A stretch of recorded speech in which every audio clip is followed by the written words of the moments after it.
Hi! Hello, and welcome to the Daily Almanac for April 9th. So, let's get started. This day in history! On this day in history, April 9th, 1865, Confederate General Robert E. Lee surrendered his army to Union General Ulysses S. Grant at Appomattox Courthouse in Virginia. General Lee stated, "It would be useless and therefore cruel to provoke the further effusion of blood," that means spilling of blood, "and I have arranged to meet with General Grant with a view to surrender." Also on this day in 1939, Marian Anderson, one of the most famous singers of her time, performed at the Lincoln Memorial in Washington, D.C. before 75,000 listeners. This was after she was denied the use of Constitution Hall in Washington by the Daughters of the American Revolution, who owned the hall, because she was an African American. And on this day in 1959, NASA announced the selection of America's first 7 astronauts for Project Mercury. Project Mercury was an effort to learn if humans could survive in space.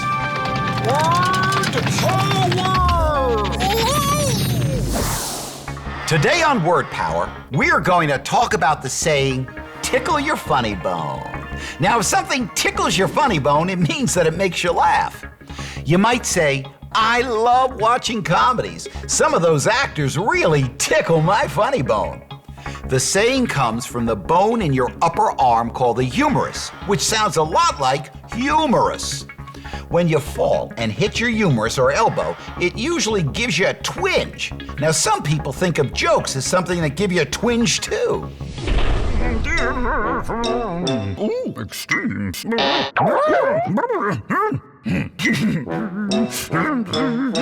Today on Extremes, we ask, what is the longest natural rock arch on the planet?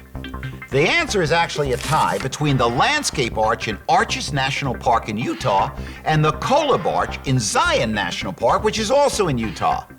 Both of these arches are 310 feet, or 94.5 meters wide. You know, that means if you made an arch out of 10 telephone poles, it still wouldn't be as wide as these natural rock arches.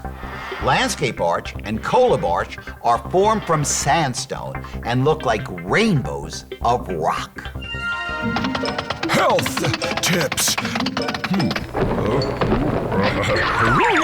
You know, it's kind of strange, but yawning seems to be a bit contagious. If someone yawns in a crowd, others will seem to catch it and yawn too. Yawning lets out waste products that get built up in the blood, and it lets in a lot of fresh air when you breathe back in. There are 2 good reasons to cover your mouth while yawning. 1, it's polite, and 2, it'll keep flies from flying in.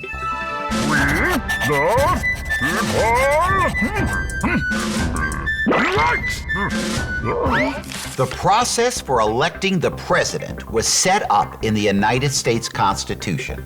The first step is the primaries or caucuses. You see, there are many people who would like to become president. These people have their own ideas about how our government should work. Some of these people can belong to the same political party. That's where primaries and caucuses come in.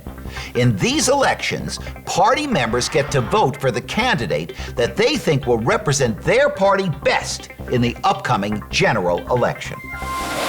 Well, that's all the time we have left today for Daily Almanac. Thanks for stopping by, and I hope to see you tomorrow.